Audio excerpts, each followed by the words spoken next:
জন্য আমরা দেখাতে পারছি। সো এখন আমরা একটু বসে খাওয়া দাওয়া করবো। এখন আমরা একটু ওয়েট করছি। মাসির একটু দেখাও। হ্যাঁ, এই যে এটা হলো আমার একটা মাসি। এই যে এই হ্যাঁ পরে তুলি।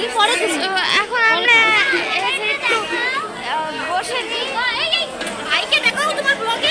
ভাই এটা হলো আমার একটা ভাই। সো এখন আমরা একটু বসবো। So guys tata bye bye. Please like share subscribe. Thanks.